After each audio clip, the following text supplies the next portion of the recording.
The assault craft's armory was a circular metal chamber, its walls lined with weapons of every kind. The dim red lighting was reflected in Steg's eyes as he studied the assortment. He selected a semi-transparent metal cylinder packed with complex machinery. His hands moved expertly over the controls set into its base. When all was ready, Steg carried the cylinder out of the armory and left the ship.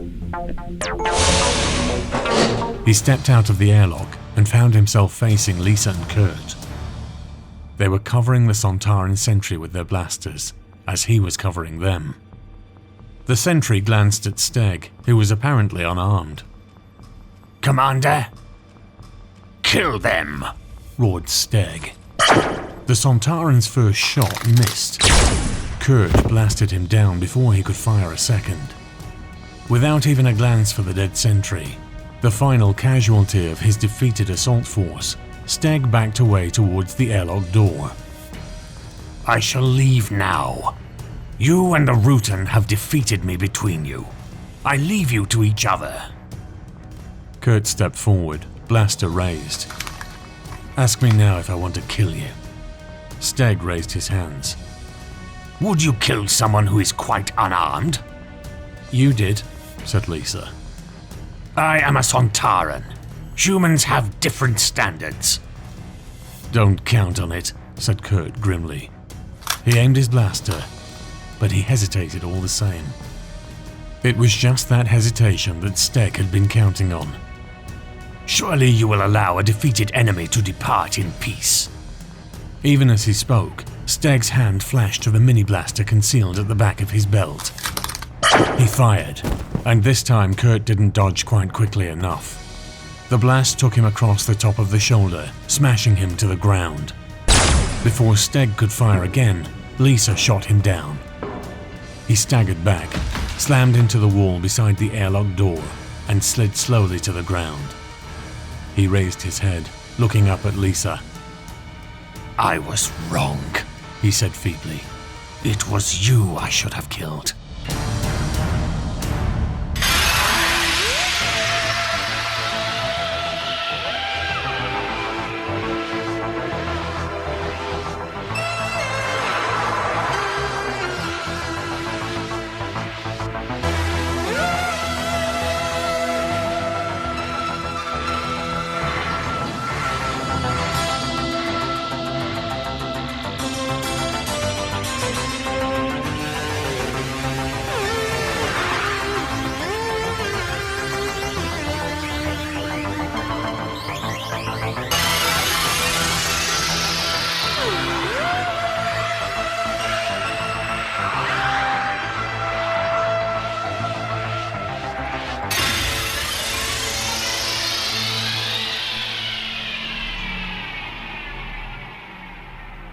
A glowing sphere drifted across the corridor, transforming suddenly into Zor-El, but not the Zor-El they had known.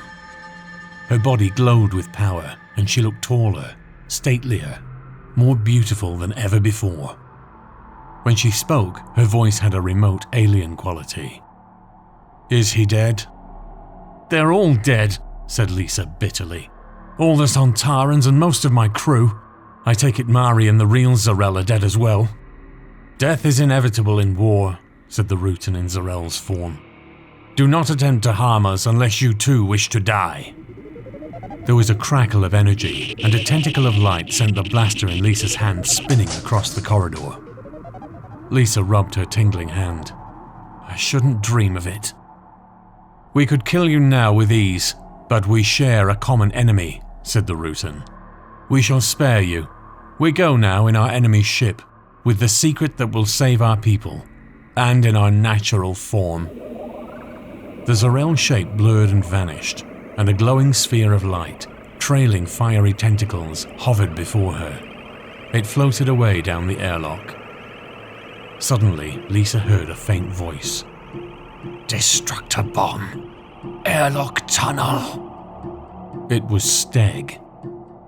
Without conscious thought, she snatched up the cylinder from its place inside the door and ran to the far end of the tunnel, where the door to the Sontaran ship was just closing.